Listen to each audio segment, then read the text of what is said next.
in attendees, and I don't recognize the names. So if those people are supposed to be speaking on an item, if they could just put that in the chat and let us know which item they are affiliated with, if they're applicants. In attendees, and I don't recognize.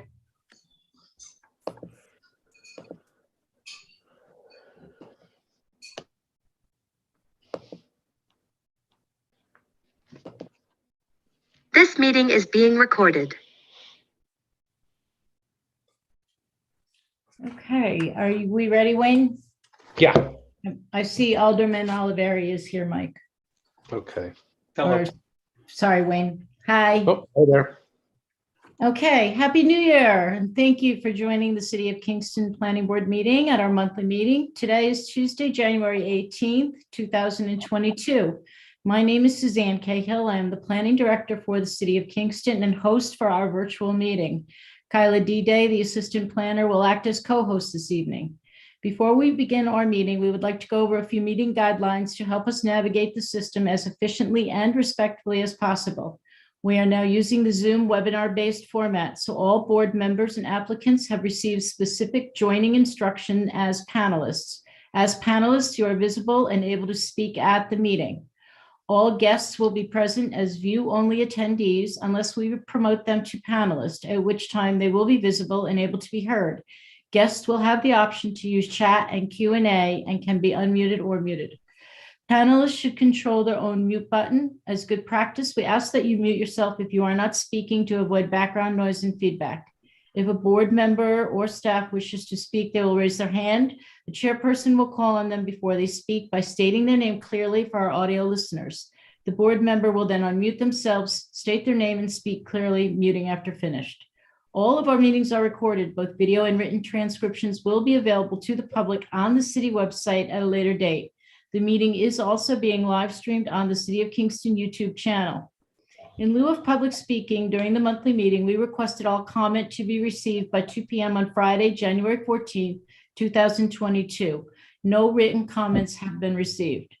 We ask persons wishing to speak to contact the office in advance of the meeting. So as a public hearing is called, those who have already indicated they wish to speak will be called upon first. For all those who are joining by audio and did not pre-register but wish to speak for a hearing matter, please text the following number, 845-443-0416, with your name and the agenda item number and address.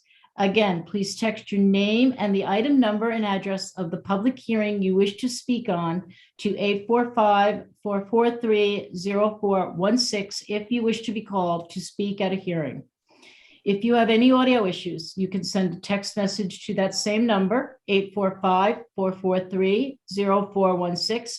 I will repeat the number one more time, but be aware the phone calls will not be answered during the meeting. The number again to text is 845-443-0416. As the organizer for today's meeting, I reserve the right to lock and pause the meeting to eject anyone who has behaved inappropriately or to enter into attorney-client conference if necessary. Materials for this meeting may be found on the City of Kingston website by going to www.kingston-ny.gov. Once you're on the homepage, click on the meeting link in the calendar and follow the prompts for the agenda materials. I do have one announcement this evening. If you are here for Golden Hill, which is item number 13, that item will be tabled this evening at the applicant's request. I want to thank you for your patience during these difficult times. And on behalf of the planning board, I wish you and your family good health. I will now turn the floor over to Chairman Wayne Platt to begin our meeting at 6:05 p.m. Thank you, Suzanne. Welcome, everybody, to the January 18th, 2022 Planning Board meeting. We'll begin with introductions. My name is Wayne Platt, Jr. I'm the chairman. We also have Charles Palaco, Robert Jacobson, Matt Gillis, Kevin Roach, Vince Archer, Emily Hamilton, Sage Newkirk, and Suzanne Cahill is the planning director. Kyla D-Day is the assistant planner. And we have Alderman Michael Oliveri, who's the Common Council Liaison to the Planning Board. Welcome, Alderman. Item number 1 is adoption of the December 20th, 2021 Planning Board meeting transcripts and decisions. Everybody has received a copy of that. Any comments or deletions or additions? Anybody? Okay. This is Wayne Platt again. I'm going to make a motion that we adopt the December 20th, 2021 Planning Board meeting transcripts and decisions. Do I have a second? Second, Robert Jacobson. Second by Robert Jacobson. All in favor? Wayne Platt is a yes. Charles Palaco? Yes. Robert Jacobson? Yes. Matt Gillis? Kevin Roach? Yes. Okay, that is passed. All right, moving on to public hearings. Item number 2 is 106 West Chestnut Street, special permit renewal to operate a boarding house.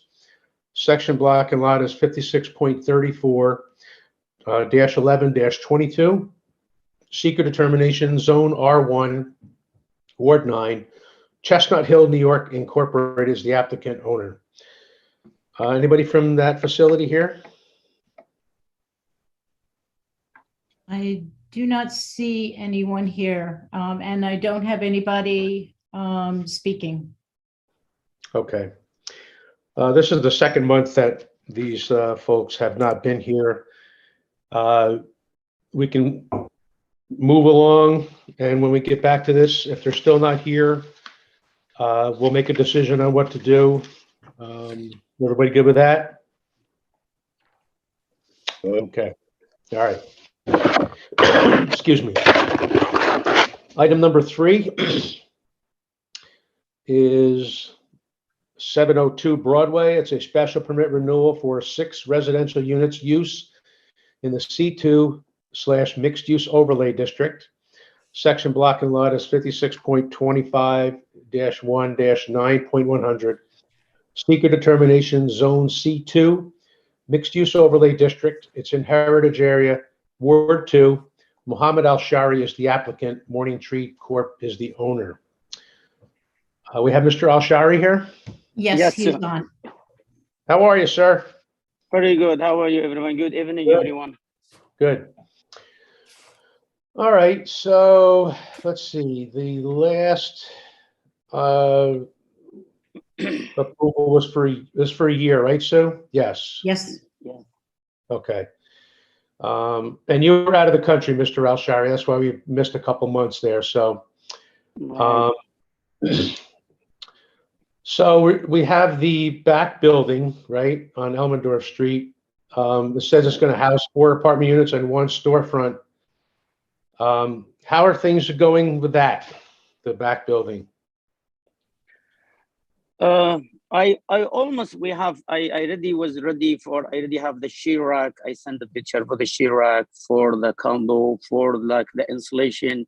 But what happened this year is they was fixing the Broadway, and the business is very slow when they close the road and all the work. It hurt me so bad. I have no money so to continue. That's one of the reasons. Second reason, I misunderstanding with the drone. I was to renew the application from the building safety, and they was asking me. I was thinking he was asking me for the old drone. So I called the guy. He do it for me, and every time I call him, he says, "Listen, I'm very busy and this time, and I try like even from the building department, they call him up, and also from there, Kalia, she did help me the last week for what is the reason why they cannot send it, we can't make it. So I don't know what it was. So I was tired so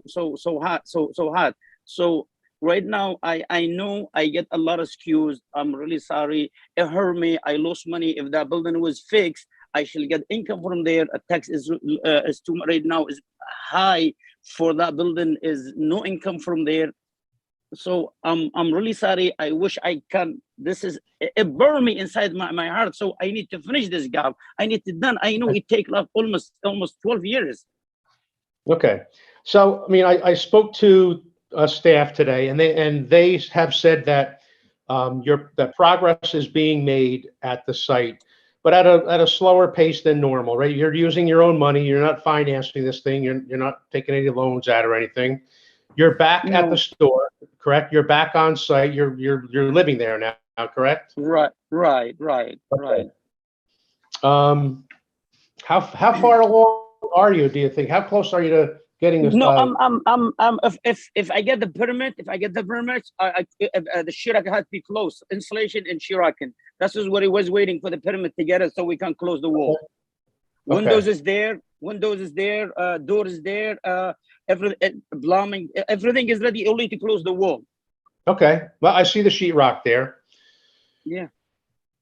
Okay. That window is there, but Right, I so- close it with the window is in the bottom, the first floor. The window is there, is being there, but I close it with the playboard. I don't want no one, because since nobody live there, I don't want no one to break the windows. Okay. Thank you.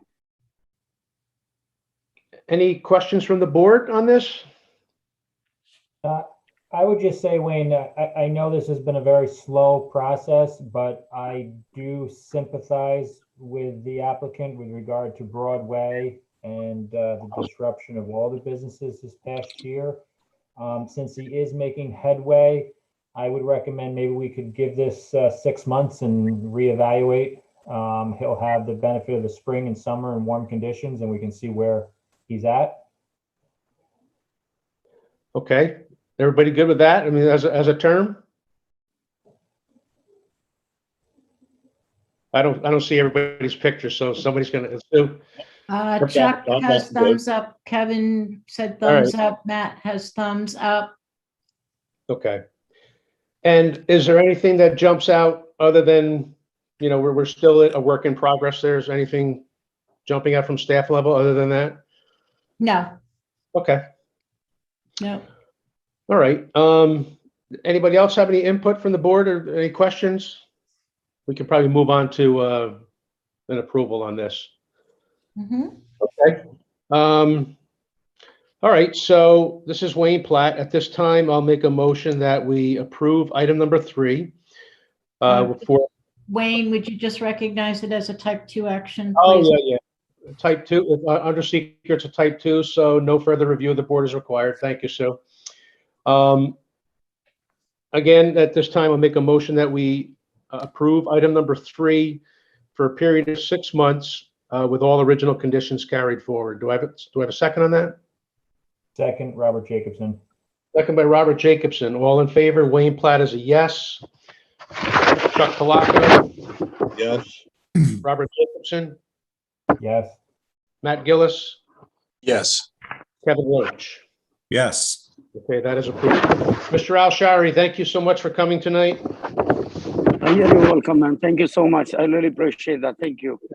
Take care, sir. Have a good night, everyone. Thank you. Good night. Thank you.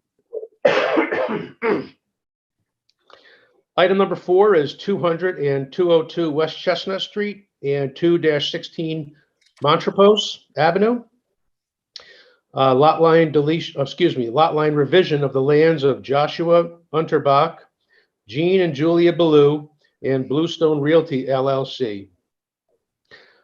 Section block and lots are 56.42-4-3, 56.42-4-4, and 56.42-4-7. Seeker determination zone R2 and RRR. It's in Ward 9. Ryan McLeod is Esquire is the applicant. Joshua Unterbach, Jean and Julia Ballou, and Bluestone Realty LLC are the owners. Ryan is here as well as I see Julie. Hi, Blue. good evening. So my name is Ryan McLeod. I'm an attorney, and I represent Joshua Unterbach, Jean Below, and Julia Below. This petition to change the lot lines is born out of a settlement to a lawsuit filed last spring in the New York Supreme Court against Bluestone Realty LLC, asserting that Joshua Unterbach of 200 West Chestnut Street and Jean and Julia Below of 202 West Chestnut Street had acquired legal title to the strips of land to be added, shown on the map provided, through hostile, actual, exclusive, open, and notorious possession of the strips of land in question for a continuous period of at least 32 years, although the statute only requires 10 years of continuous possession. We settled the suit late last fall, and we are now coming to the planning board for its approval of the lot line changes. So going from left to right on the map on the screen, that's Joshua Unterbach's land at the very top. It's a trapezoid-shaped parcel of roughly 23 feet by 8 feet to 28 feet by 10 feet that is being added to his existing parcel. For Jean and Julia Below, the middle parcel, it's a rectangular-shaped parcel of 40 feet by 8 feet that is being added to their existing parcel. And for Bluestone Realty LLC, there is a trapezoid-shaped parcel of a little over 64 feet by 8 feet to a little over 68 feet by 10 feet that is being subtracted from their existing parcel at 216 Montrose Post Avenue.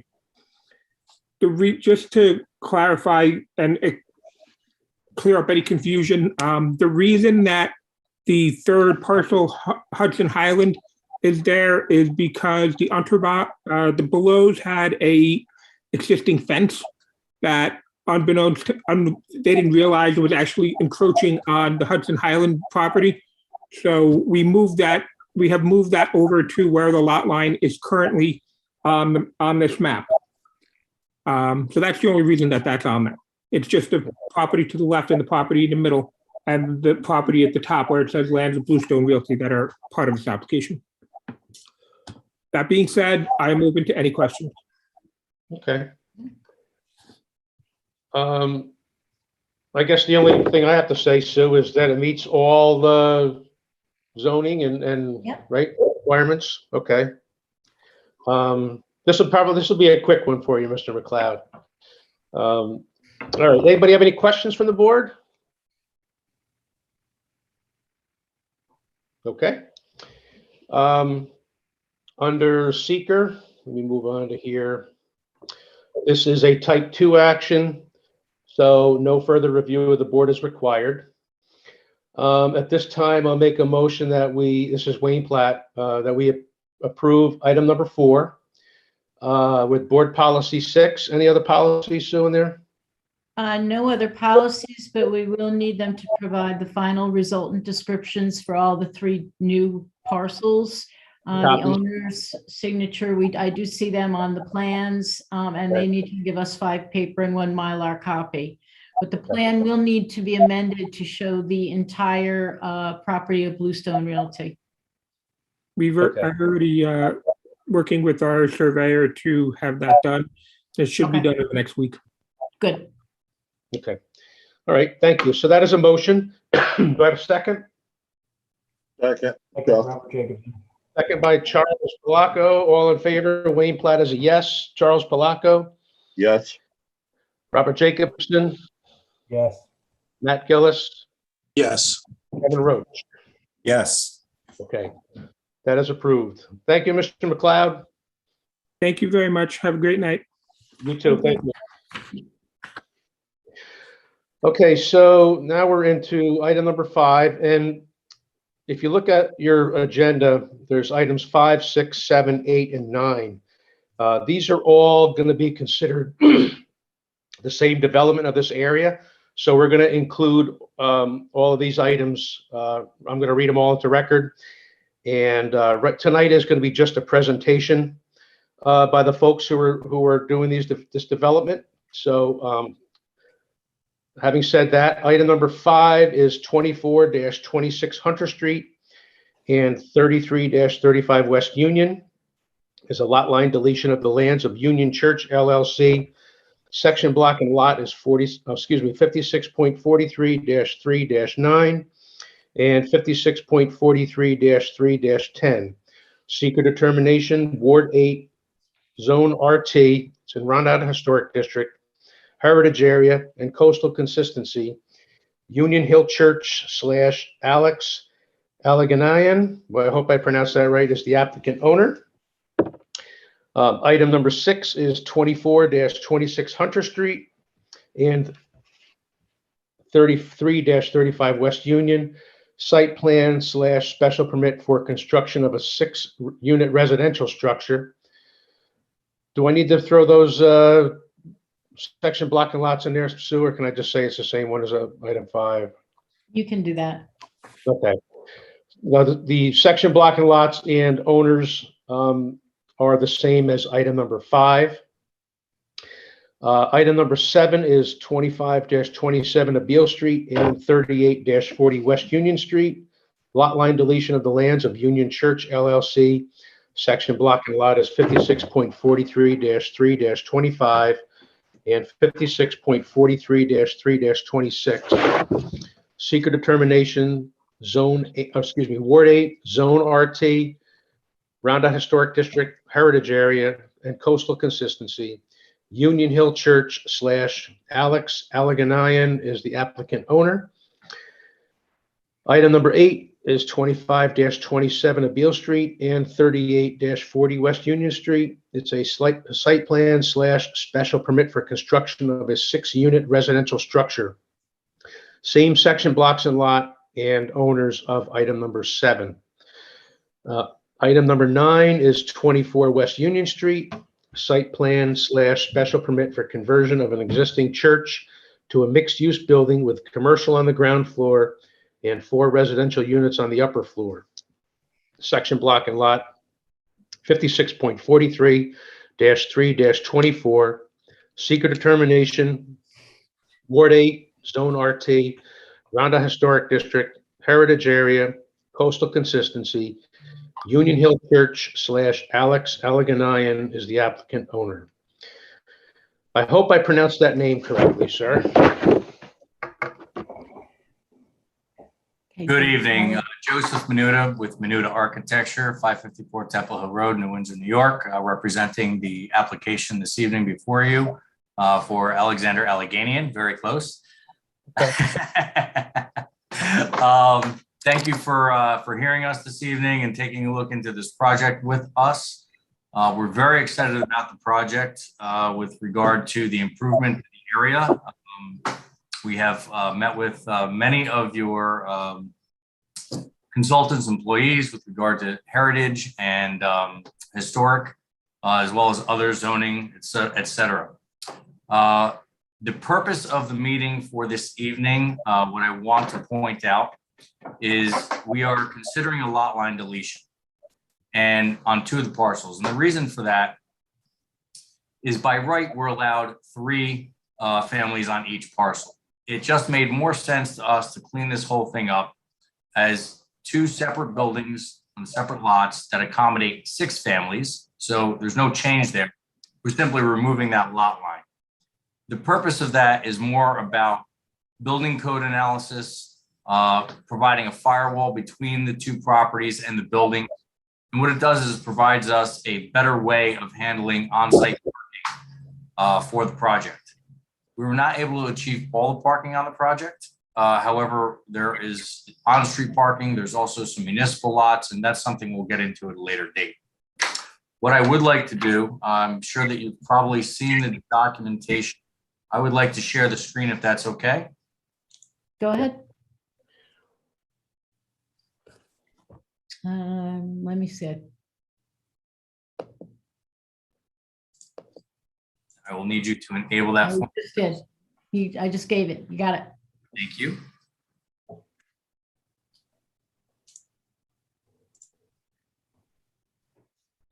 Are you able to see my cursor on this location? Yes? Yep. Yeah. Excellent. Okay. So this is the church property. This is the property that's next to it. We're planning for 6 families. And then the property across the street, the same. What we've done is on the main pedestrian level, we've allowed for vehicular access. on the property itself, both through this property and this property. That will provide a good amount of the parking that we're looking for. Of course, not all of it. It also provides direct access for pedestrians as well as vehicular parking. Each building would be equipped with an elevator, fire stairs, etc. To accommodate some of the green space, open area that we were looking for, which are part of the regulations. What we did is we provided rooftop gardens, which would be green rooftop gardens on both of these structures, as well as providing balconies for each one of the units overall to be able to capture some of the views that are on this side, and then to provide just some openness. The units here, this of course, again, is 6 families, and this is 6 families. This, the existing, what was a synagogue, the main floor of that will become preferably a cafe or some sort of retail use. And then the upper floors would be, as we indicated earlier, 4 families. That is pretty much the sum and substance of the project. We did apply for each one of these individually. Therefore, if, should something happen with one, we don't have all of our eggs in one basket per se. And that's kind of where we're at today. Take any questions.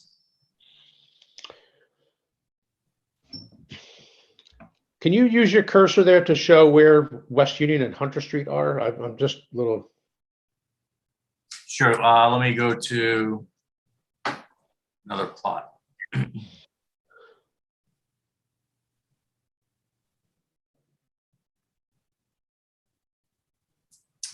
So this is the church property right here, and this is West Union, and this is Abeel Street. Don't happen to have an overall survey of all. I think if you go back to that first diagram, Joe. Okay. Wayne, are you lost where we are? Okay, so the if you go grayish down Worth building Street- with the white, that's West Union, that's the church. That's the if you go existing down church on Abeel West Street, Union. Make a left before Nettles. Okay. Let me just double check this real quick. So what we have here is Abeel, West Union, and then Hunter being over here. So this is Abeel, and this is West Union. Okay. I got you. The properties that are in question here.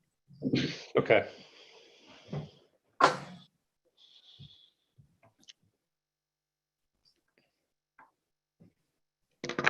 So just to touch base again with regard to this lot line deletion, that approval with the 6 families would initiate the next phase of this project so that we can decisively move forward with regard to the building designs themselves. We did do preliminary layouts of the apartments as well as the parking areas and the rooftop green gardens for your review. Hope that you receive those. If not, I'd be happy to go through those at any point in time. Maybe a little drill down information at this point, but whatever the board prefers.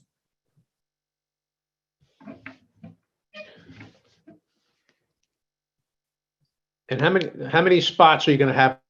The reason why this is up on stilts is to get parking underneath, correct? Is that what you said? Yes, correct. We wanted to take advantage of the on-site as much as we could, rather than place the building directly on the ground. We would lose parking at that point. This provides the opportunity to provide some of the parking on site. Otherwise, it would all be displaced. And you are going to be applying for a variance. How many spots are you applying for? If I'm not mistaken, combined, it was 42. Bear with me.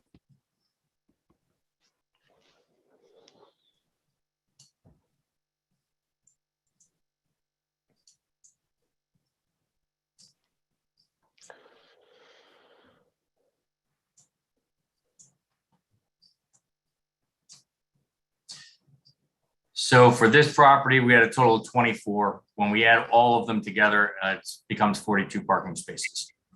Okay.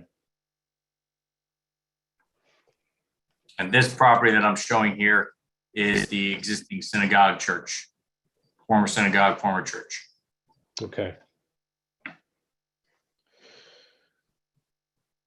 So staff has started to develop a list of, the standard routine questions for requesting information to carry the site plans forward for each of the individual parcels.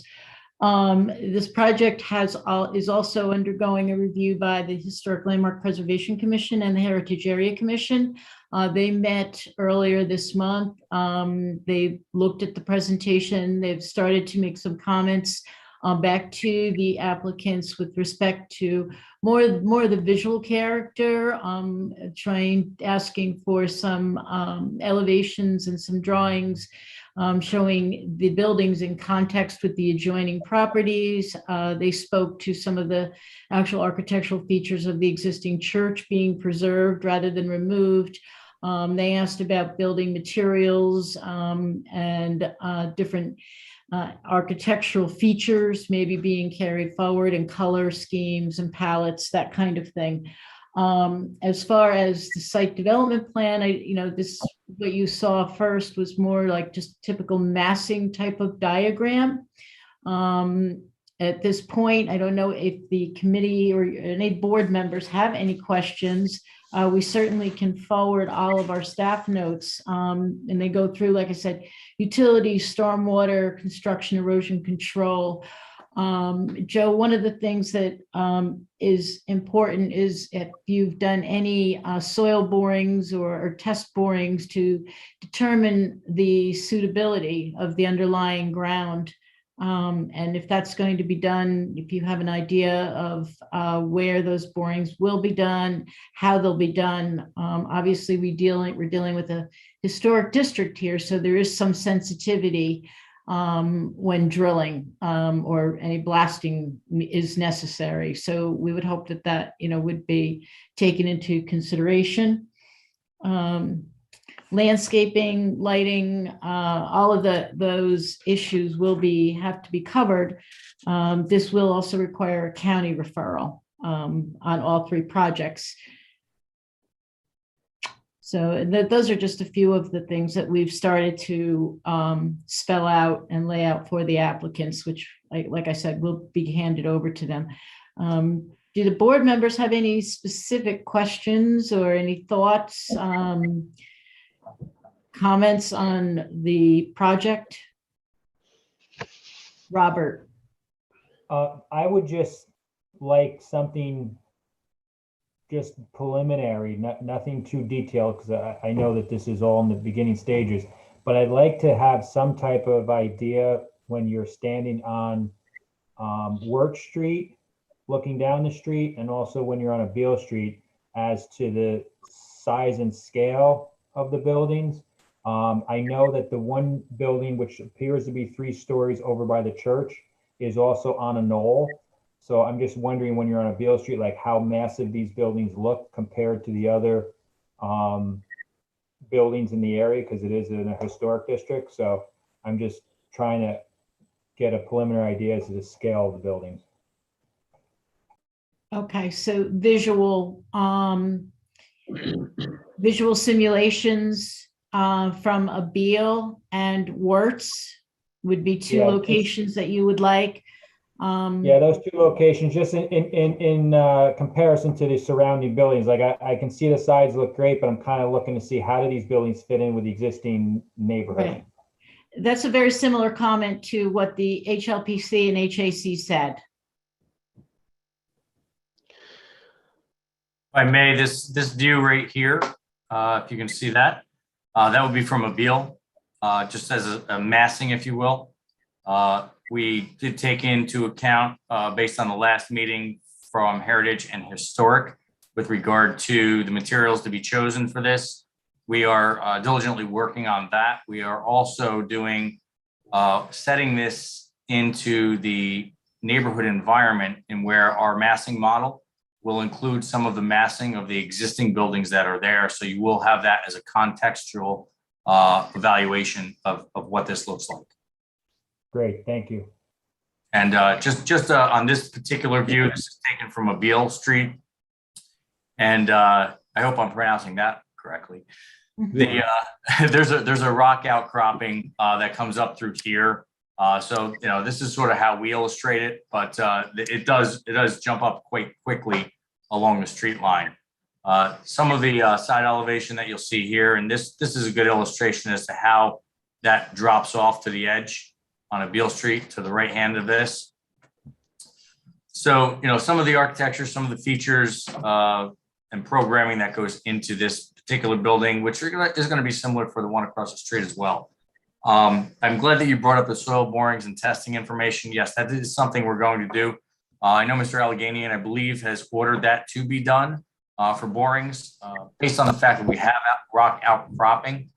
We didn't build this or design this to be built into the rock outcroppings. We designed it so that it would sit above the rock outcroppings.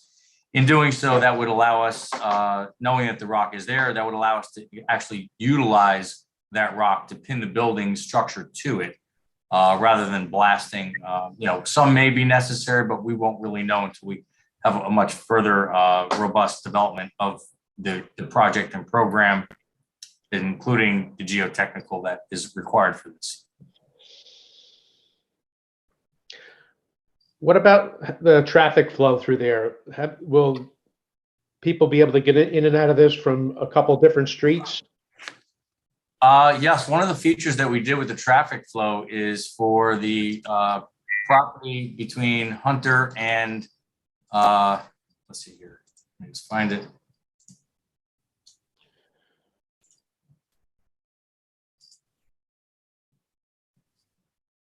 Sorry, this thing's there's a lot of information here, so it tends to run a little bit slow. So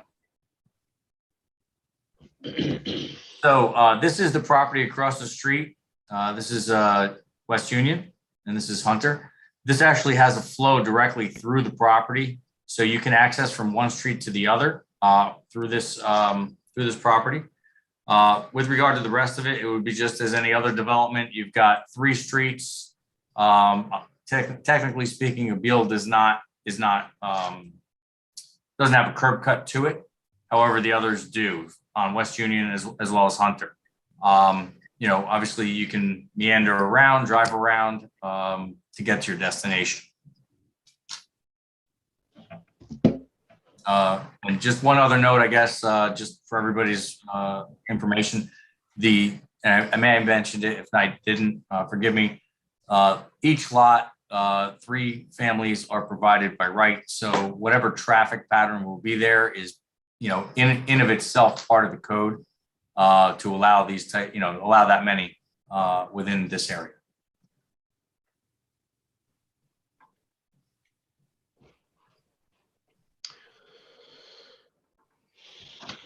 Any other board members have questions at this time?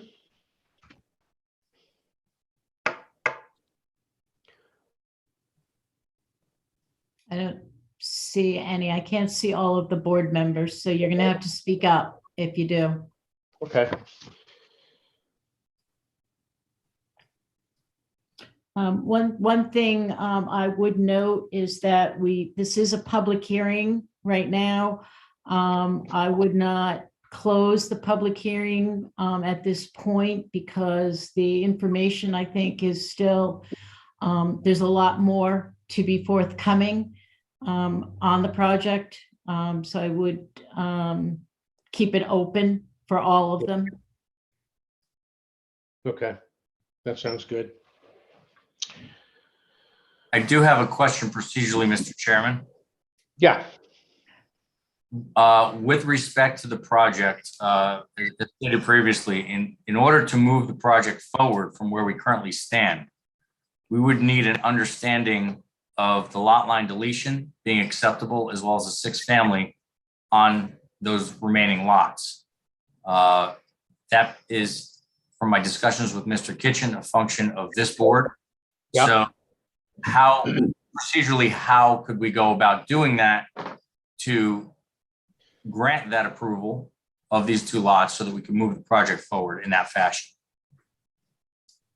Well, Do you have all of the materials together to present those lot line deletions, or is that, will that something be happening at the next meeting? I'm not sure where you are in the whole, if it's just conceptual now, or are you ready to move forward right now? We could be ready to move forward with the lot line deletions. My resources here are a little slim on here, with the bandwidth. And I'm not sure what you've submitted to staff for them to look at with those elements.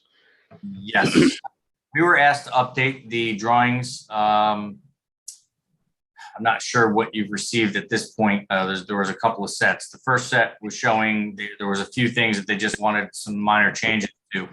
What I would be happy to do, and let me just zoom in on this one.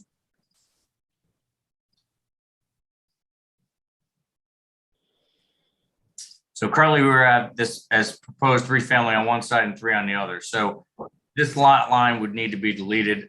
What I would suggest is if we could simply provide a survey of each of the lots that we could submit to you with, the deed. Well, yeah, why not? We'll have the deed description as well, so that we can, present those 2 lots for our next meeting and possibly move on that being one. Sure. Yes.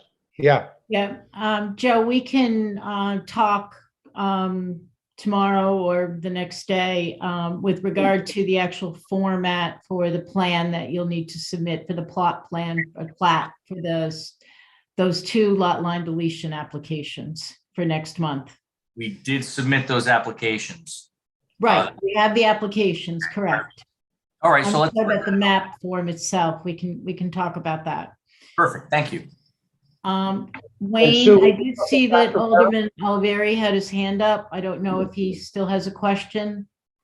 I do. It may not be relevant to this meeting per se, but I was wondering if you plan on designating any of the apartments as low income.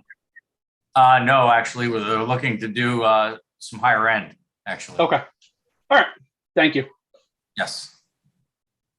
And these will also be townhome format, upstairs, downstairs. I will say there is a requirement that projects with more than 5 or more units have 10% affordability. That's a city law. So, okay. So where we stand with that, I guess this is new to me. I didn't know that prior. The intent was these would be 3-family on each lot. For convenience of lot line deletion, we would still retain 3-family on each lot, but then we'll go to 6. So I assume, maybe I shouldn't assume, but spitballing here, that requirement, based on this project and the way we're looking for it to progress, perhaps that could be waived. And I'm not sure by which board that would occur. There's no mechanism for waiver. If you did the lot line deletion, they'd be looked at as, the 2 projects would be looked at as 6-unit projects. So they would be subject to that 10% affordability. Okay. I do appreciate knowing that now. I will have to go back to my client and ask what they want to do. Again, looking for, higher end finishes, quality type thing. So I'll need to go back to them and that may answer the question as to whether we're going to delete the lot line or not. Okay. Okay. All right. Thank you for that information. Okay. And Sue, the affordability is 80% AMI or below, right? Correct. Yes. I'm sorry, could you repeat that? The affordability was what? 80% AMI or below. 80% AMI. Okay. And Sue, while we're on the subject of the lot line change, I don't know if we want to discuss the encroachments here that are currently existing. I don't know how you want to handle that with the lot line change. It looks like part of the building there. I know you're removing a portion of the building, but the building, this access stairs, there's quite a few things that would be encroaching on the new lot. Right, there would be a few cross easements that we've identified. I don't know if there's like shared services. There could be a cross over agreement for that. Parking, there might be something for that. And obviously these encroachments would have to be covered under those kinds of things as well for access. Agreed. The initial discussion that I had with Mr. Allegheny was that to perhaps just move this lot line. So, I mean, we just had it, you just showed a case earlier where you had not eminent domain, but that has been used for 10 years or more. So essentially, that satisfies. The idea was to simply take this lot line, break it here, shift it over and bring it through here so that each building sits on its own property naturally. Obviously, there would need to be some cross easements with regard to access and egress. And we'd, of course, take care of those during this process. Right. And can I just ask a question about the commercial use? What kind of commercial use are you envisioning? Is Sure. it going to be in use with the apartments or? Let me get to that for you.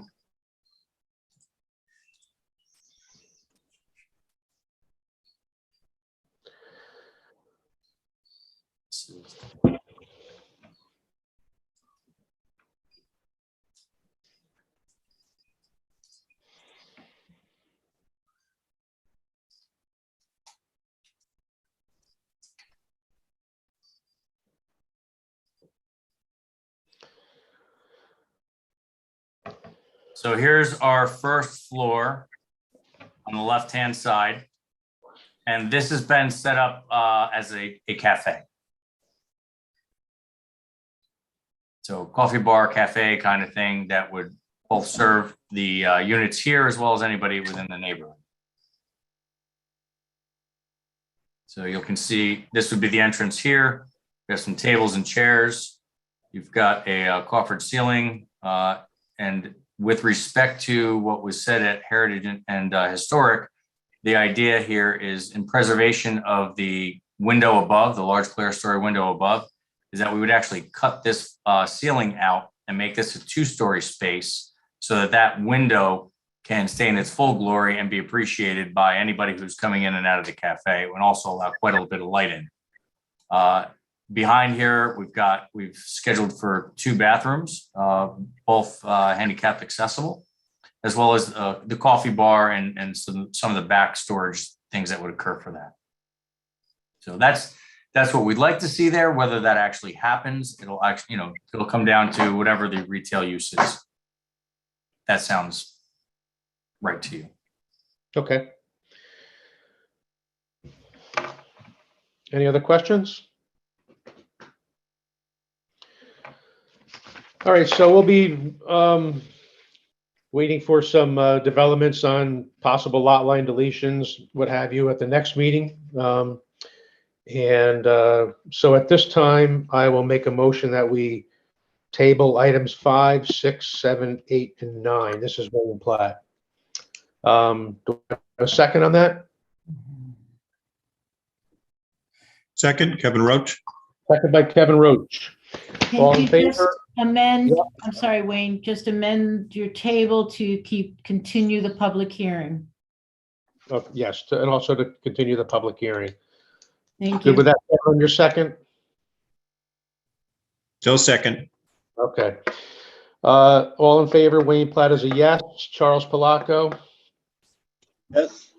Robert Jacobson, Yes. Matt Gillis, Yes. Kevin Roach. Yes. Okay, that is passed. Joseph, thank you so much for coming tonight. We'll look forward to seeing you hopefully at the next meeting. Yes, thank you, Chairman, and all board members and consultants. Okay. Thank you so much. Take care. Bye.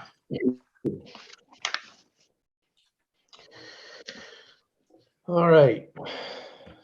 We're into new business now. Item number 10 is 145 Pine Grove Avenue. Site plan to construct an addition and carport on the existing mausoleum. Section block and lot is 56.33-3-46. Seeker determination, Zone RRR, Ward 5, Wiltwick Rural Cemetery. David Rylance is the secretary of the board, is the applicant owner. Mr. Rylance, how are you? I'm well, thank you. How are you? Good, thank you. All right, so I got a picture. We got some visuals here, and just why don't you just tell us what your plan is here? The plan is to expand the front part of the mausoleum, which would include several new banks of niche cabinets to accommodate cremated remains. Okay. We are just about out of inventory on niche spaces, and this is a way that we want to go in the future. Okay. Just by way of information for you, some of our local funeral directors are telling us that 65% of their business is now cremations, not in-ground burials. Okay. So we have plenty of space to bury people, but burial's been dropping over the years, and cremation has been taking its place, and we need places to memorialize cremains. Okay.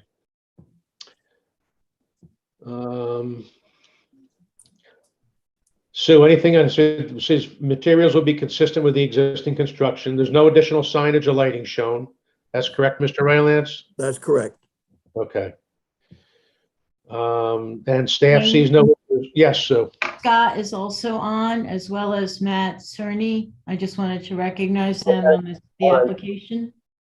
Okay, welcome. Scott, do you want to add anything? Unless Wayne or the board members have questions. I think trust in Mr. Rylance. Yeah.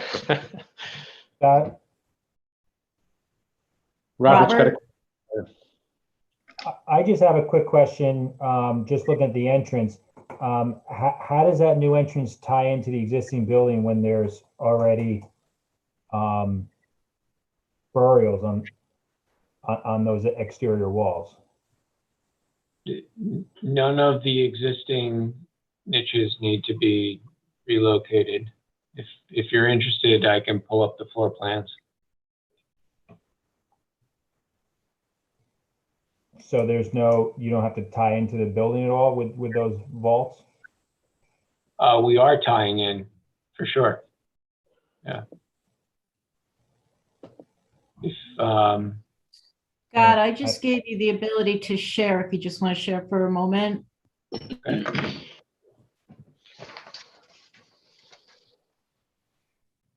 All right.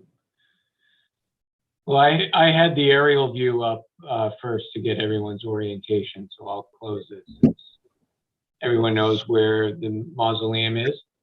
Mm-hmm. Okay.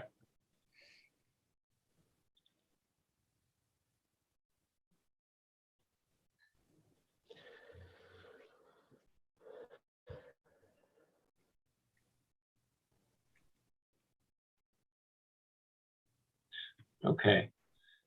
So existing floor plans, you have this sort of concave carve out of the building with an arcade, and we're looking to fill that in here and add the porte cochere. Go to the floor plans.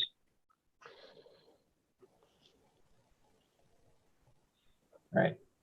Existing floor plans, these are the existing exterior doors. That opening remains. And the new construction is depicted here with a pochette. So it's the dark walls. So you're building a wall within the existing walls? We're expanding the footprint of the building here, but yeah, we don't impact any of the existing niches. So there's no impact to the tombs that are on the other side of that wall? Correct.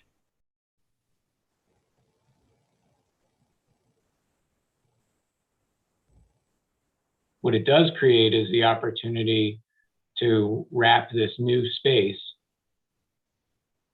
with additional niches. Now, are those cremations just going to be on the inside, or are they also doing external as well? Just interior for the addition. Dave, you might want to weigh in here, but I believe the term is crypts. Right? We're not doing any crypts. No, no crypts. These are just niches.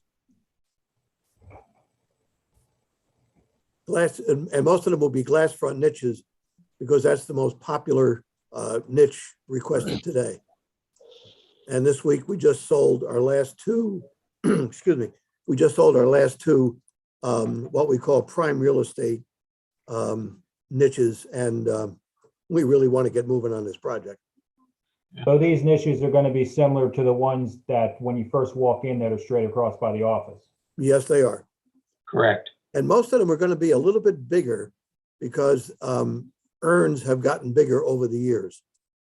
So we, I mean, the original building was built back in 1983, and a lot's changed in the last 40 years. So niche-based requirements are larger, and a lot of people want to have two urns in the same niche. Companions.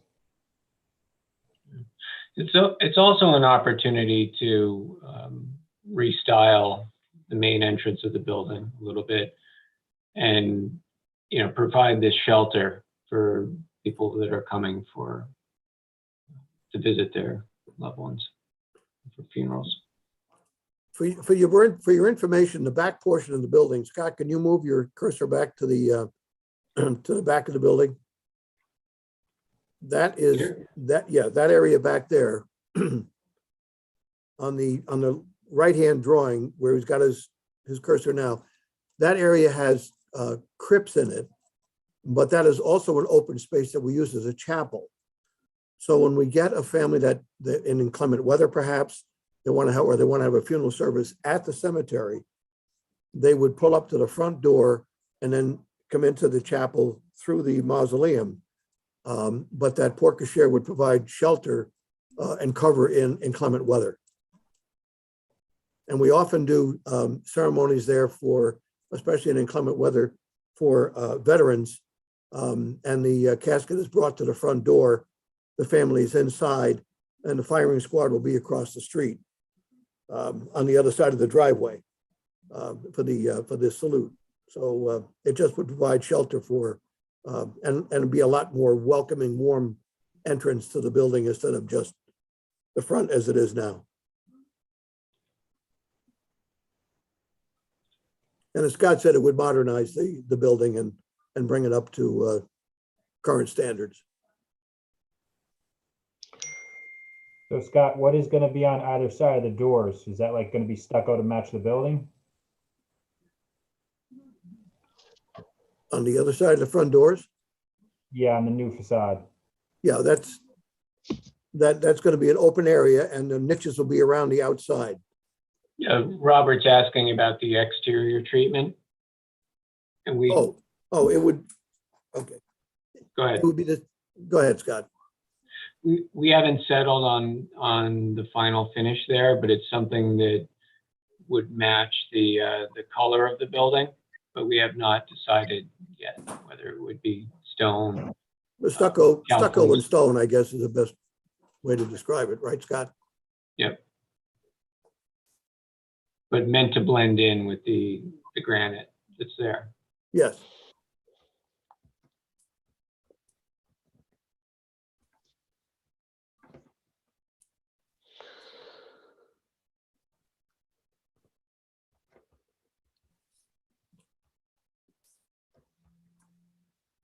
Any other questions? No, I'm good.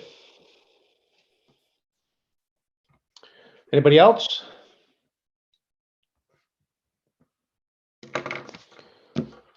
Okay, let me get my notes here together. So Sue, nothing else? We're ready to move along with this? Mhm. Okay. So under seeker, this is a type 2 action, so no further review of the board is required. At this time, this is Wayne Platt. I'll make a motion that we approve item number 10 with board policy 6 to be made available as a signature on the final plans. Anything else on there, Stu? That's all. Okay, that is a motion. Do I have a second? Second, Chuck. Second by Charles Palaco. All in favor, Wayne Platt is a yes. Charles Palaco, Yes. Robert Jacobson, Yes. Matt Gillis, Yes. Kevin Roach. Yes. That is approved. Thank you, gentlemen, for coming. Thank you. Thank you very much for your attention. Have a good evening. You too.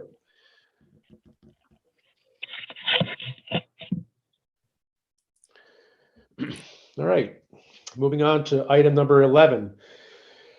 31 Albany Avenue, it's a site plan to construct an ADA accessible ramp.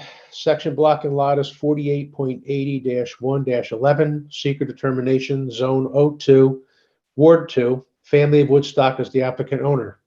Mr. Berg, you're here, aren't you? Michael, you're muted. There you Yes, go. I am. Hello, sir. Hi, nice to see you. How are you doing tonight? Doing well. Good. We're excited about our new building.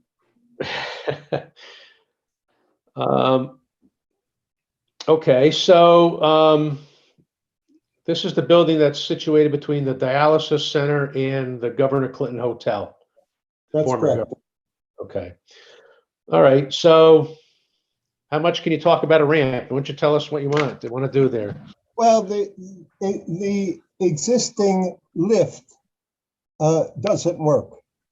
And in our experience, the lifts rot out, largely because people put salt on where they're coming to, and it ultimately rots.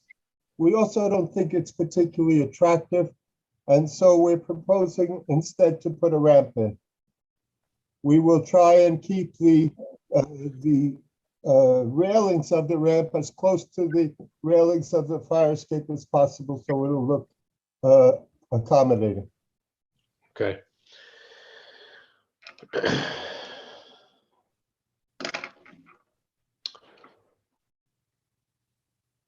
This won't even be visible from the street, right? No, it won't. It's behind Okay. the building. Okay. Anybody have any questions?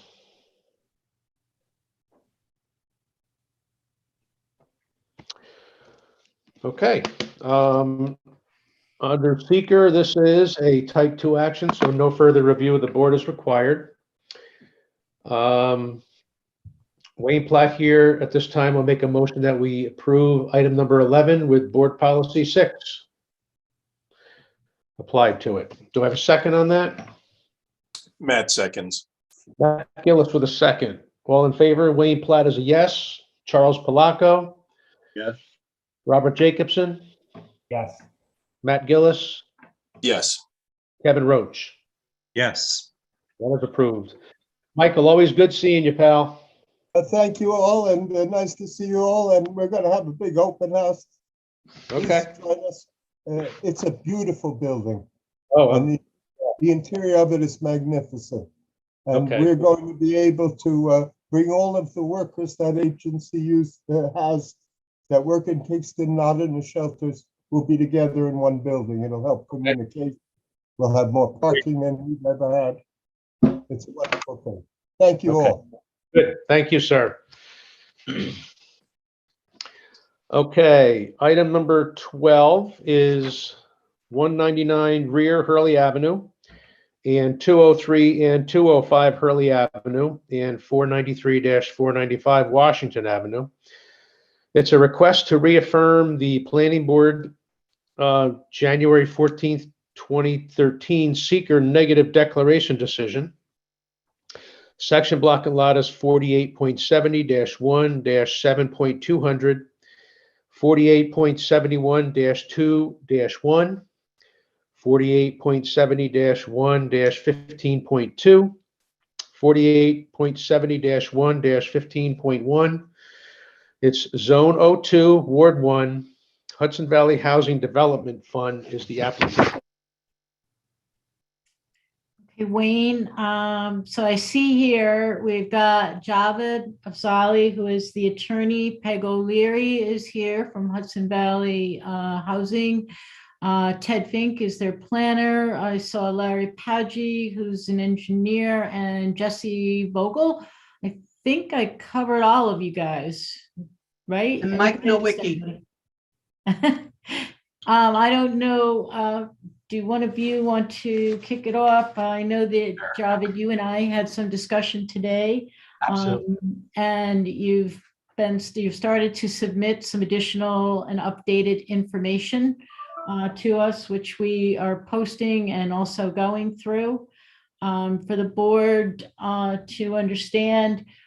We also have our new corporation counsel reviewing the materials. She is not able to make the meeting this evening, but she is starting on looking at through that information in the wake of Dan Gartenstein leaving the city's employment. We also have John Schultes, the city engineer, is reviewing the traffic information. He's reviewing the wetland information, and he will also be looking at the SWIP. And he was not the city engineer at the time of the original SWIP approval. That was Ralph Swenson. So he'll still be following up with that. I think that's really all. I'm going to start. The only two real project changes to the project that we've identified and the applicants have indicated are not only the change in the definition of senior housing, which this board has already approved in a prior meeting from 62 to 55 and older, and that fossil fuel will be used to heat and cool and for energy purposes it won't be used, I'm sorry, and electricity will be used. So that's really the only two changes. There were a couple new pieces of legislation. Obviously, the comprehensive plan and the open space plan have both been adopted since this original review was done. They've looked at various components of the original documentation and supporting information, and they've done some updating. You'll see in our notes, we've requested some additional information to be submitted. So with that, I guess, Javed, I don't know if you want to take it. Peg, do you want to speak? I'm not sure how you guys want to approach. I'll take over. Thank you so much, Ms. Cahill. Chairman Platt, good to see you again. I think last time we saw each other was a couple of months ago. Members of the board, thanks again for having us on your agenda. Once again, I'm Javed Afzali of Harris Beach. I serve as counsel to HVH. And we're here today after having submitted some additional updates and documents, looking to continue the process of reaffirming seeker for the project. And ultimately, once seeker is affirmed, at some point we'll come back to the planning board for final site plan approval.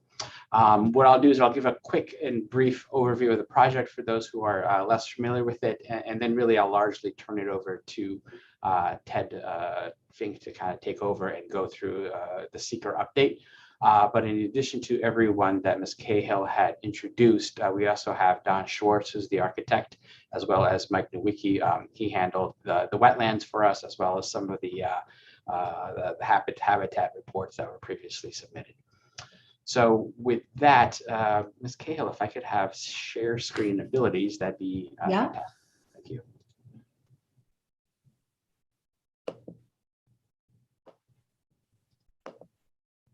There you go. Thank you.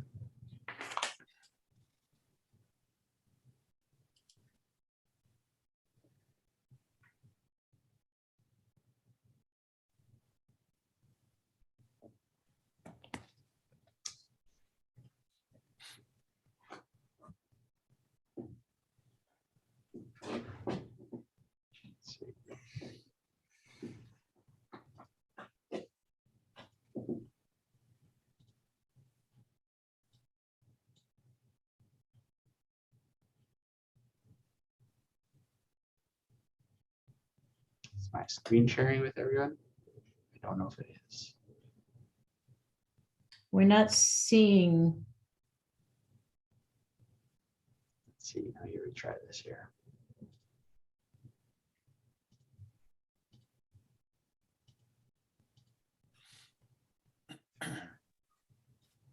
me close out and retry. It's just telling me who I can share. Oh, there it is. There we go.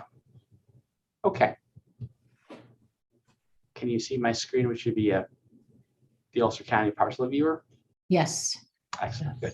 So a brief overview of the project. Here are the bounds of the city of Kingston. This little red highlighted parcel, as I'm zooming in, is where the parcel is located. Briefly, you'll see that it's bounded by Interstate 87 over to the west, the Esopus Creek towards the north. And as we kind of zoom in closer, we'll have a couple other parcels.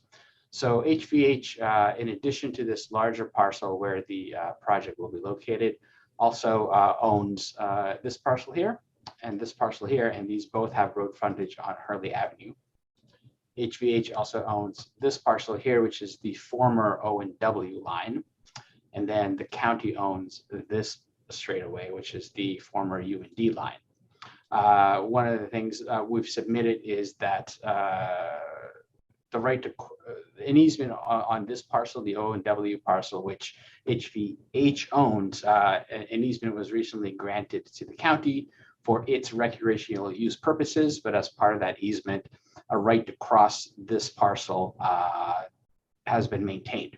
What we're working on with the county is a reciprocal easement agreement or right crossing agreement for us to cross their 30-foot strip to ultimately get access to the larger 19-acre parcel, so that the parcel has continuity over to Hurley Avenue, and that's going to be the primary ingress egress for the project. So in furtherance of our application, so we did submit some new updated reports. You'll see in the record the easement, this 2021 easement that the county has signed, and that gives them gives us access and the right to cross over the O&W line. And as I said, we're still working on and getting legislative approval on the crossing for the U&D line. We've also submitted an updated 2021 traffic valuation by Creighton Manning. We have an updated noise assessment by AKRF, 2021 air quality assessment that we have submitted, a 2021 will serve letter showing that utilities will be available to us. We've submitted documents on the energy efficiency and partnerships with NYSERDA. We also have a updated market study showing that the project is not only viable, but there's a real need for the type of senior affordable housing that we are proposing to develop. We also have an updated August 2021 site suitability report, and then an analysis performed by Ted Fink, who looked at what the board did in 2013 in its negative declaration, and then did a analysis as to what, if anything, changed in 2021. So with that brief overview, what I'd like to do is just turn this over to Mr. Fink, who will kind of take the lead from here and go through his analysis, unless there are any questions for me at this time.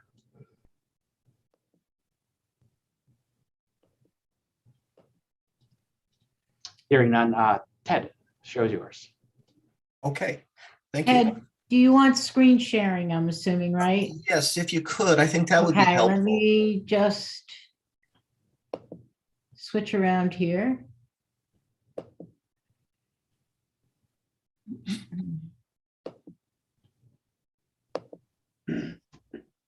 Okay, you should be all set. Okay. All right, let's see.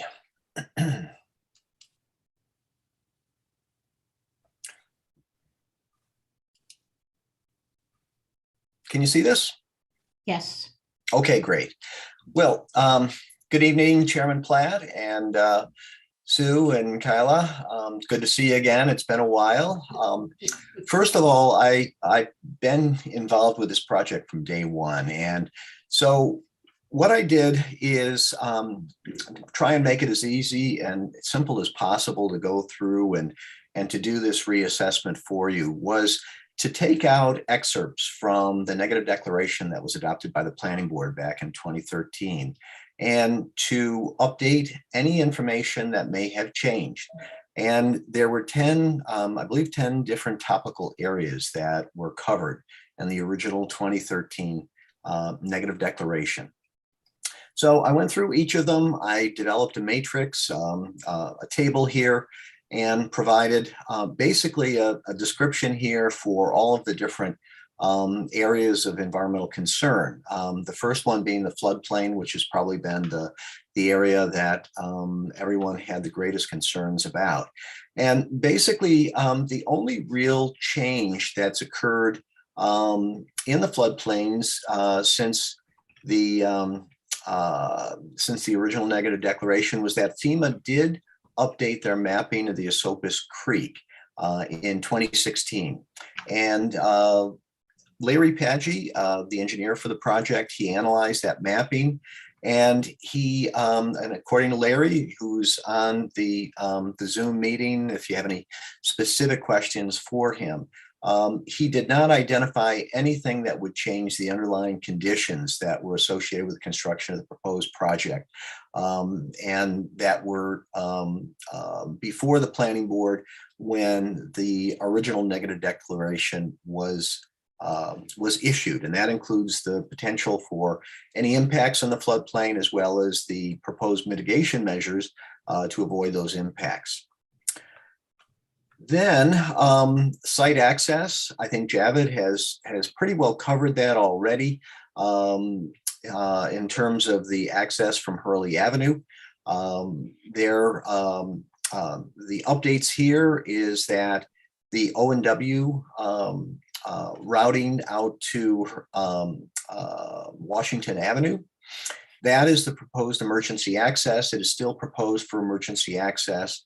And at the time of the original negative declaration, the city fire department had determined that the proposed 10-foot wide paved emergency access road that would go from the site ingress off of Hurley Avenue out to Washington Avenue, that was going to be a viable secondary means of access in the event of an emergency.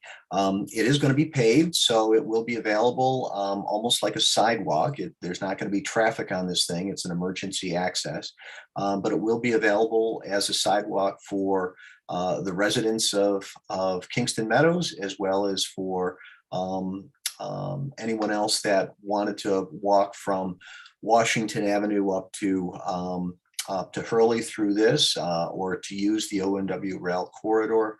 And then I think Javid has already covered the U&D rail line, and the applicant is in the process of finalizing the access arrangements with the county. What I would like to point out is that this is a little note that I added to it, that Larry Paggi and we originally met with the Catskill Mountain Railroad representatives. I think it was back in 2011. We discussed with them, as well as with the Ulster County Legislature's Railroad Subcommittee, the proposed crossing. The proposal here is the same as it was in 2013. There'll be 60 feet of new rail line that will be installed, and stop signs at the crossing to improve the access way. Okay. Then, as far as surface water and groundwater, basically, the only thing I can really add to the documentation here is that the planning board found that there would be no significant impact on surface water or groundwater resources, and nothing has changed that would change the underlying basis for the planning board's adopted negative declaration. But what I would like to point out is that Hudson Valley Housing did obtain the required speedies permit from the DEC, and it's maintained that permit in order to comply with the state stormwater requirements. So that is up to date. Let's see. Ted, if I could just quickly, those notes that I see that you've added, they are new. They're not in the documents that we They are have. not. They're were simply added speaking today notes. as For points of discussion. Yep, they're purposes? simply speaking notes for tonight to help with the discussion, so that you can see the additions that I'm making to the document that was submitted to the city. And if there is a need, I think you mentioned, Sue, that it's under review and that there may be comments. We welcome any comments on this. We'd be happy to answer any questions for you. And if we do revise this and update it further with answers to those concerns or questions, I'll be sure to incorporate anything that you see on the screen that wasn't included in the original document. Okay. Okay. The next one is Wetlands and Wildlife. The only wetlands on the site were Army Corps of Engineers jurisdictional wetlands. That did go to the Army Corps. Michael Nowicki, who I believe is on this Zoom call, he was hired to do the original wetland delineations. He has also gone back last summer and into the fall to take a look at the wetlands, and he has been in the process of updating the Corps of Engineers with a request that the wetland delineation update that he's conducted be confirmed. And what he did find was that there was a very minor change in the on-site wetlands. There was a very small area, about 654 square feet, that the wetlands had actually increased. And that's not unusual. Wetlands do change over time depending upon a variety of circumstances having to do with surface water flow, groundwater flow, and so forth. And so Mr. Nowicki is in the process of ensuring that we get a timely determination from the Corps of Engineers. And as soon as that has been provided from the Corps, we'll be sure to provide that to the Planning Board for your records. Let's see. As far as visual and cultural resources, we did a visual environmental assessment that included visual simulations. And these were primarily for vantage points from the New York State Thruway and the roundabout with Interstate 587 and Route 28. And there have been really no visual changes within that area that would affect any of the prior studies. And so that has already been assessed. In terms of archaeology, Joe Diamond, an archaeologist, was employed to do a full-scale archaeological assessment of the site, and that was written off by the State Historic Preservation Office. And they were in agreement with Dr. Diamond's assessment that there were no resources on the site that would be eligible for the National Estate Registers of Historic Places. Let's see. The next one is traffic. Essentially, the traffic study that was completed by Bill Fitzpatrick. Bill unfortunately passed away and was unable to update his own traffic studies. So Hudson Valley Housing brought in Creighton Manning to evaluate the prior studies. And one thing I can tell you is that it did confirm the prior studies. And there were some interesting changes. First is that background traffic volumes on the surrounding roads have actually decreased since 2011. And the numbers haven't changed. The number of units stays the same. And this is, again, a de minimis number of additional trips generated during the AM and the PM peak hour. The capacity analysis that was done, it continues to show that the site driveway will operate a level of service A and B during peak hours with no capacity improvements recommended.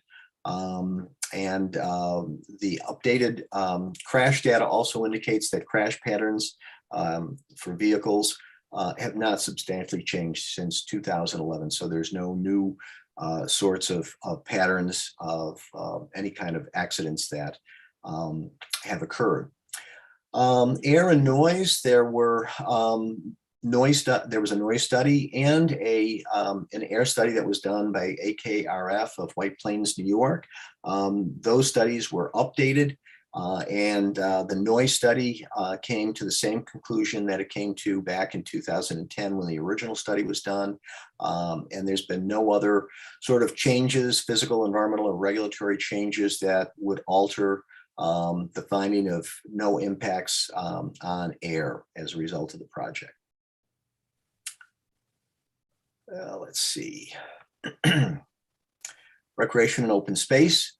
As you pointed out, Sue, there has been the adoption of the open space plan for the city. And so when I examined the open space plan, the site area has been identified as a working fertile farmland valley, a high priority natural area, and an important cultural resource.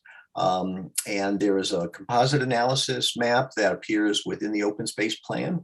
And that does show that the site of the proposed building exhibits the total priority score ranging from a 1 to 6 to a 14 to 18 out of total priority scoring of 28.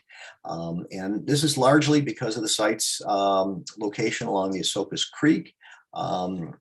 And one of the recommendations that appeared to be relevant to this particular one is a open space plan policy for a partnership approach recommended to advance the open space plan.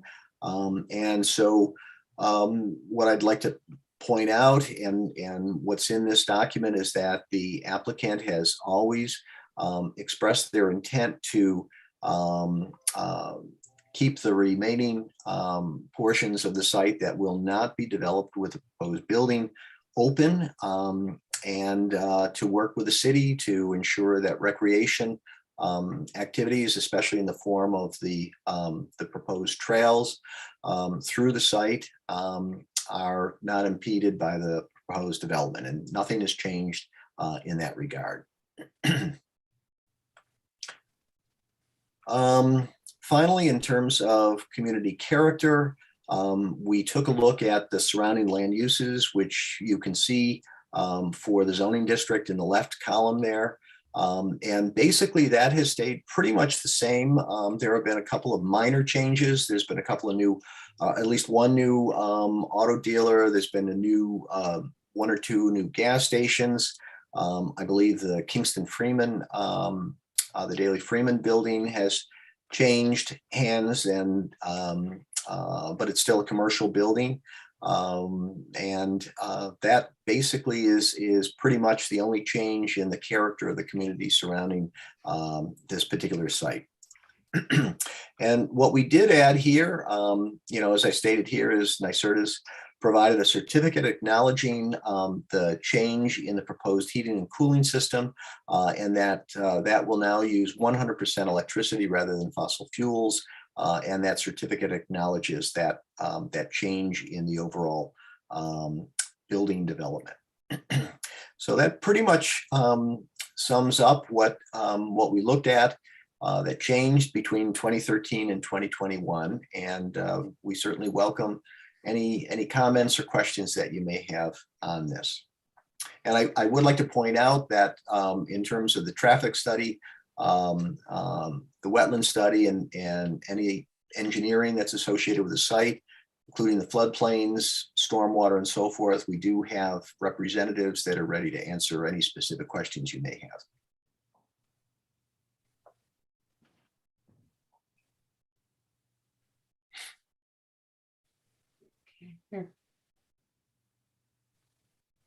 We can't hear the chairman. Wayne, you're muted. There we go. Oh, you saw my lip moving, but no words are coming out.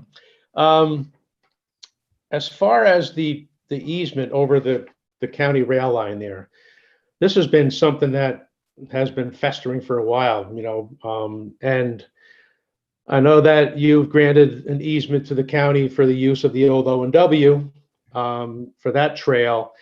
I don't know if you're at liberty to discuss what the holdup is in that. What do you think the holdup is? So I can certainly answer that. It certainly didn't help that previously the county was seeking an easement on HVH's property, while at the same time HVH was seeking a crossing over the counties. And as you may or may not know, with respect to the O&W line, that ended up through an eminent domain proceeding that the county had instituted, which we had to work through and resolve, and those things always take a long time. That proceeding was resolved, which culminated and resulted in the easement crossing that we submitted for the planning board's review. So with respect to the O&W, that's all set. So now that we have O&W resolved, we are now back before the county legislature. And we had put in our request actually probably around November, maybe a little bit earlier, but because of the county's budget season and then elections and then now a new legislature being seated, it's been a couple of months, but we anticipate, and these are based on communications with Director Doyle, that will be before the planning board. They'll most likely go through, set a public hearing, and then vote on the crossing easement for the UND line, which we're hoping to get in the next couple of months. However, one of the important things for the county to be able to do that is they'd like to see the city planning board's SECRA updated and or reaffirmed so that when the county makes a decision, it's not relying on a 2013 negative declaration. Okay.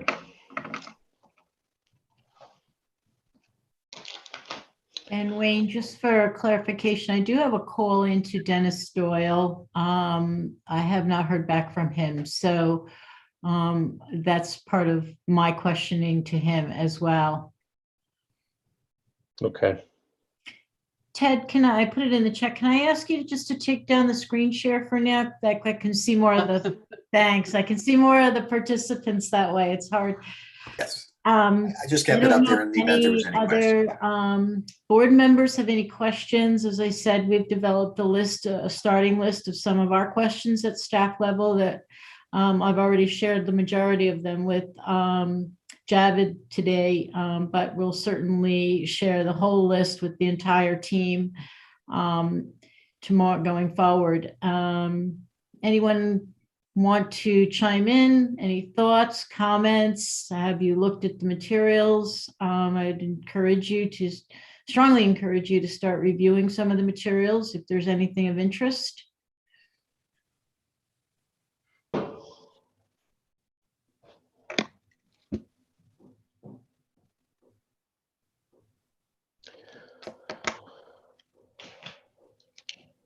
Any questions for the applicants? Nothing.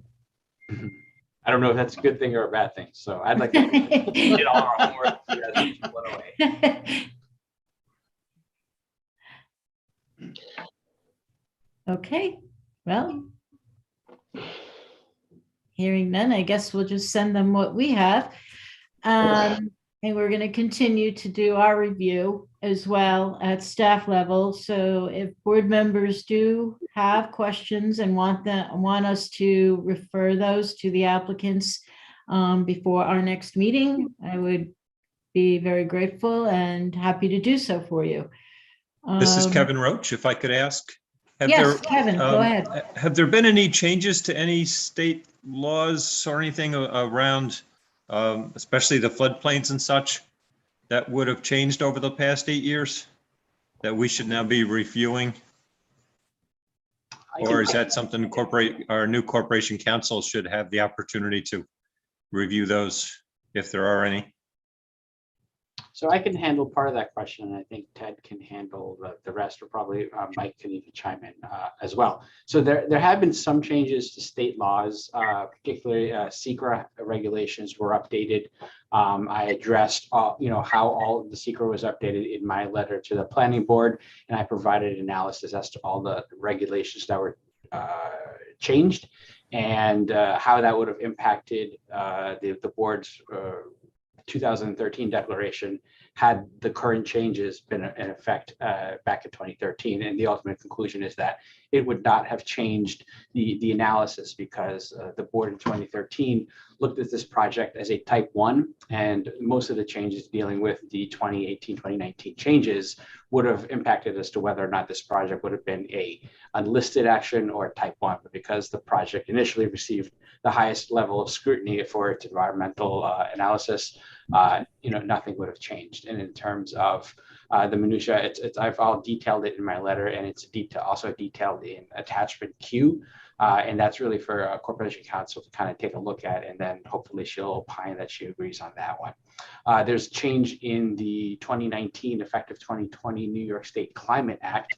And in essence, what that Climate Act says is before a decision is made on a permitting by any governmental authority that makes or will issue a permit, it has to assess whether or not a project will interfere with the attainment of the state's climate goals. And those goals are to have reductions by 2030 and 2050 of the greenhouse gases.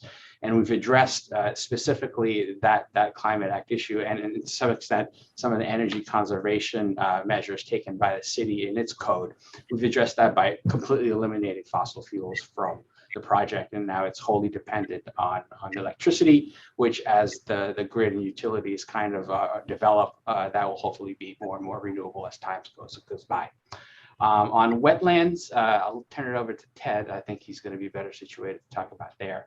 But those are the major changes in laws I think would be relevant to us. Yeah, Javid, maybe what we could do is ask Mike Nowicki, if Mike is on the line, if he would like to tell us a little bit about what's changed as far as the Corps of Engineers, because he's been in regular contact with Brian Orzel, who is the New York District Representative that deals with wetlands in our area. Mike, are you on the Zoom?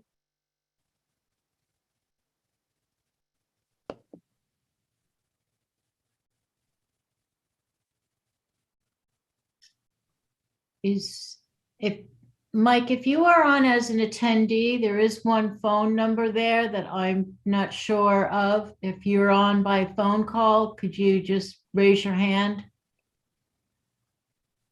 It would be *9. I don't see him, Ted. Okay, well, I am not aware of any federal rulemaking that would have changed the underlying jurisdiction of the Army Corps of Engineers between the negative declaration and today. The only difference that has developed is some of the minor changes in the on-site wetlands. And so in addition to that, there is a life for the jurisdictional determinations that the Corps makes. And so Mr. Nowicki is in the process of running through that, and if he is unable to speak, I think that pretty much covers the changes that would have occurred. But I'm not aware of any changes in the state regulations that would at this time change the wetlands that are on the site, because there are no state wetlands found on this site. They are only federal jurisdictional wetlands. And so any state changes would not apply at this time to the on-site wetlands. And I believe the thresholds are the same as far as work that would occur on the site. And I think that pretty well covers it. I think Mr. Roach specifically asked about stormwater changes over the past 8 years, if I'm not mistaken. Larry, can you speak to that?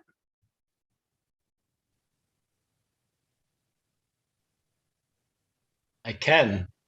I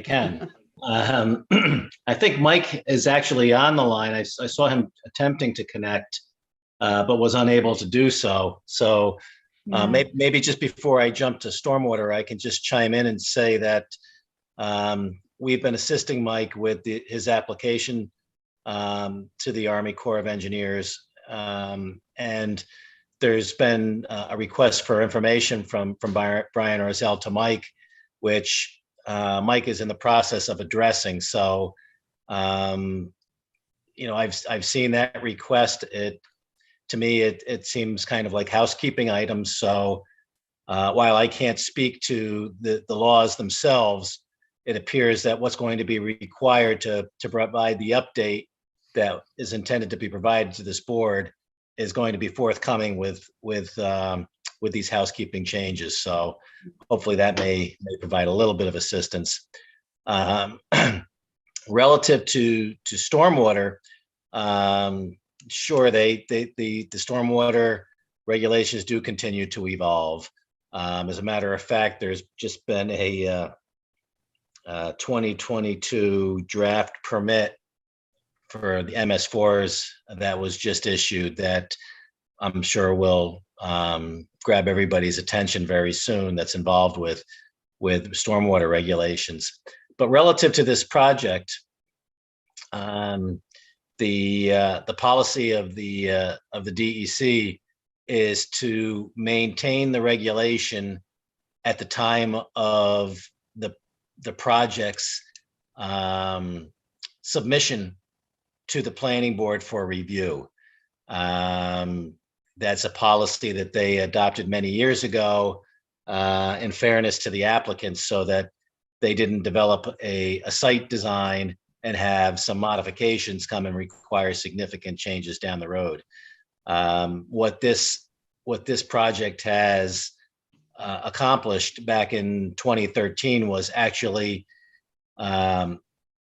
forwarding that process to obtaining the MS4 acceptance form based on the SWIP that was prepared for the project at that time, submitting that to the DEC and gaining coverage. And that coverage has been maintained to the present day. So the site is currently permitted under the DEC regulations. So just a little synopsis of how the stormwater regulations are applicable to this project. Is that therefore, according to the 2013 DEC regulations or current? If it had been submitted today, would it be in the same condition? The answer is no. Yeah, the permit that we actually were required to maintain conformance with was the 2010 permit. 2010. Okay. Yeah. So there would be changes as if it was starting new now, it wouldn't be the same? Yes, that's correct. The primary difference, Kevin, was that at that time there was a change in the permit that reclassified didn't reclassify streams. It reclassified the requirement for storm control volume from 4th order to 5th order streams. And it was kind of an unfortunate change in the DEC regulation for everybody on the east side of the state, because the only 5th order stream in our area is the Hudson River. And streams like the Esopus certainly warrant same considerations. To try to put it plainly, rather than trying to hold stormwater on the site and discharging a lower rate over a longer period of time to a stream like the Esopus that has got such a large contributing area and generally may not see a peak for a day, 2, even 3 days, holding the water on site might actually be detrimental rather than favorable. The way the DEC explained it to us during a conference was that there's many streams in the western part of the state that are much smaller that qualify as 4th order streams, which is really just the number of streams that contribute to it, that would be greatly impacted by not providing detention. So in many ways, it was appropriate that we maintained coverage under the 2010 permit. I don't know if that makes sense. It does Okay. very much so. Thank you. Thank you. I think, Mike, if that is you on the phone, 716 are the last 3 digits. You are unmuted. It is Mike. Woohoo! Hi, okay. I'm getting old. So what were your questions? Because I heard everything. For the Army Corps, there's federal wetlands on the site that, as we all know, since 2009, nothing's really changed. Some minor changes. I submitted to Brian Erzell at the Corps for a jurisdictional determination letter. I got a response back in this, I can't remember if it was December or not. And what he wanted was some more site pictures. So I went out there last Thursday and took a bunch of photos. And with Larry, who's going to supply me some information, I'm going to resubmit down to him. And I expect we'll get the JD letter. I don't want to put a time frame on it, but I'm hoping within a month or two. JDs are on a low priority with the Corps. Permits take precedence, so those things get bumped up and the JDs get pushed down. And JD is jurisdictional determination, correct? Yes. Yep, that's where he's Just for the board. He's certifying that the wetlands are where they are, and he'll that the wetlands that are non-jurisdictional, he'll point out in the letter. Okay, good. Mike, since you're on the phone, one of my questions was why there was no update done for the habitat report that you had done back in 2009. Wasn't requested yet. We were just working Okay. on wetlands.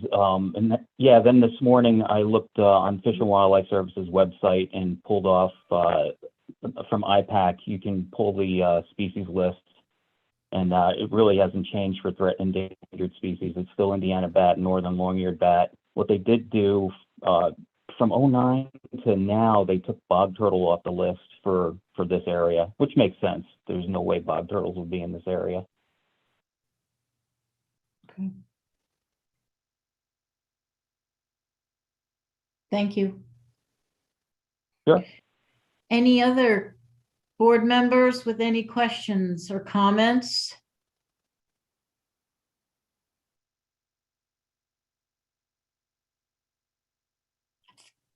Okay, Wayne?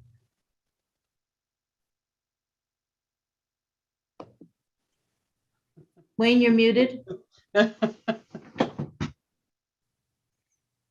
All right, how's that?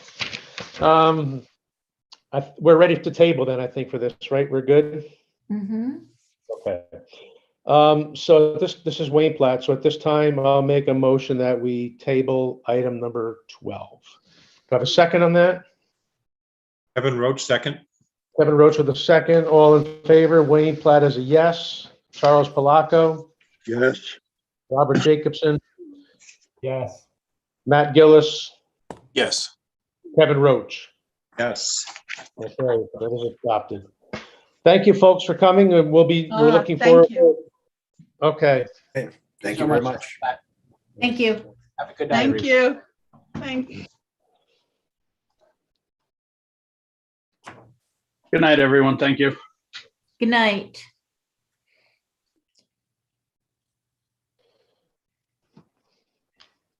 Okay, so as you mentioned in the beginning of the meeting, Sue, item number 13 is tabled, right? There's nobody here for that one. Yeah.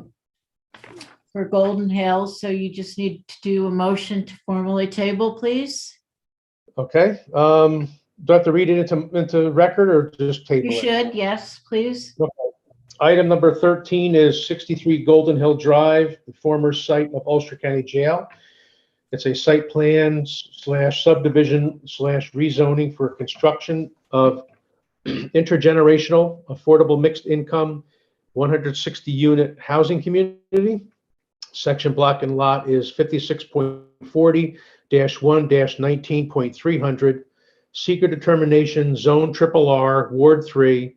Ulster County is the owner, and Penrose NY Developer LLC is the applicant.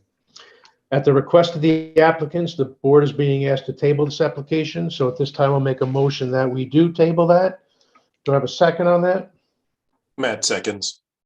Matt Gillis with a second. All in favor? Wayne Platt is a yes. Charles Palaco? Is a yes. Robert Jacobson? Yes. Matt Gillis? Yes. Kevin Roach? Yes. All right, that is tabled. All right, moving on to item number 14. Performance, it's 79 Hurley Avenue, to accept the cost estimate in the amount, this is for a performance bond, to accept the cost estimate in the amount of $321,088, which includes a 10% contingency for required performance bond. Section block and lot is 48.71-2-11. Seeker determination, zone C2, Ward 1, Higginsville Station LLC is the applicant owner. Scott, are you here right now? No, they're not on. Okay. I didn't think that they were needed they- for the I just- discussion. The amount was submitted, reviewed by the city engineer and approved. So we're just recommending, it's a formality tonight to accept the amount. All right, any questions from the board? Okay, Wayne Platt here. At this time, I'll make a motion that we accept the cost estimate in the amount of $321,088 for 79 Hurley Avenue. Do I have a second on that? Matt seconds. Second. Matt Gillis with a second. All in favor? Wayne Platt is a yes. Charles Palaco, Yes. Robert Jacobson, Yes. Matt Gillis, Yes. and Kevin Roach. Yes. That is approved. Sue, is there anybody here for item number 2? We're going back to that?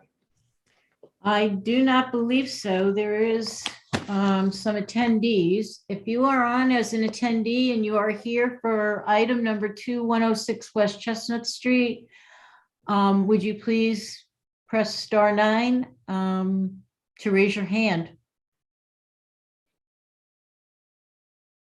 If you're on by, Or- you can just use Yeah, the or hand put something in the chat because Yeah, I put don't something think in they're the on by chat. phone.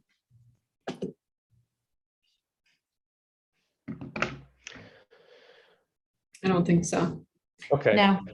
So, I mean, this is the second month in a row that we've had nobody show for this. I mean, there's really,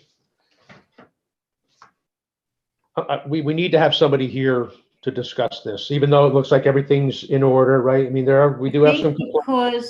And we had a conversation with the Corporation Counsel, Wayne, this afternoon after we spoke, Kyla and I believe that because there are comments that were received with respect to this special permit renewal, the applicant's presence should be here. It was suggested that if they did not come tonight, that we table it, but we send them something in writing, which we will do, and then we'll take it up next month. And whether or not they attend, we'll proceed accordingly. Okay, and that probably to start, go Robert? ahead. Has there been any discussions or communications or phone calls with the applicant for these past meetings? I have not had any. I know that through Donna, they do get emails. And they have not been returned, so we are presuming that the communications are going through, but we'll write a direct letter. And I would say we have to send it certified mail return receipt to the address of record on your tax bill. Okay. Okay. All right, so Wayne Platt here. At this time, I will make a motion to table item number 2. Do I have a second on that? Second by Kevin Robert Roach, Jacobson. second. Robert Jacobson with a second. All in favor. Wayne Platt is a yes. Charles Palaco, Yes. Robert Jacobson, Yes. Matt Gillis, Yes. and Kevin Roach. Yes. Okay, that is passed. Thank you, everybody. That's it for tonight, Sue. Nothing else? We do have one more item. We had sent around an email requesting a special meeting for Bluestone Commons Housing Project. I gave folks 2 dates. It looks like Monday, the 31st of January is the preferred date. I've heard back from Wayne, Vince, Sage, Chuck, Emily, Corp Counsel. So Matt, Kevin, you would be the 2. Does that date work for you? 31st works for me. Okay. This is Matt. I didn't catch the time on the meeting. It would be 6 o'clock. Oh, that'd be fine. Monday night, fine. Okay. Do you know when this meeting would be over? Because we have a caucus that night. So I may not be able to be a part of it, depending on, I may be a part of it. But Okay. then I would definitely have to leave towards the latter half just to go to the meeting. Okay. All right. Yeah, I mean, we will be going through, the reason we're setting this up as a special meeting, Mike, is because we do need to go through the environmental form, and that is pretty much a line by line question and answer response to put together. And then given the outcome of that, we would potentially move to addressing the site plan application and approval process there. Okay, Okay, thank you. you're welcome. Obviously recusing. All right, so the 31st, it will be at 6 o'clock. Hey. It will be virtual. I'm sure everybody, I don't know if you've heard, but the virtual meetings we're extending the ability through February 15th right now. So I don't know about next month's meeting. I suspect it'll continue, but that's going to probably be a month-to-month decision made by the governor. And that is all I have, other than I do encourage all of you to review the materials that we post on the website. Again, if you do want to review hard copies, we have them here in the office. Please, reach out to us. We'll make them available to you. Kyla and I are here to answer your questions if you do have any, or get the answers for you. So we encourage you, because we want you to be actively involved in all of the discussions that we have. Okay. All right. Wayne Platt here with a motion to adjourn. Do I have a second? Second. Robert. Second by Robert Jacobson. Wayne Platt is a yes. Charles Palaco? Yes. Robert Jacobson? Yes. Matt Gillis? Yes. Kevin Roach? Yes. Meeting's adjourned. Thank you, everybody. Vince, Emily, and Sage. Thank you. Thank Have a good night.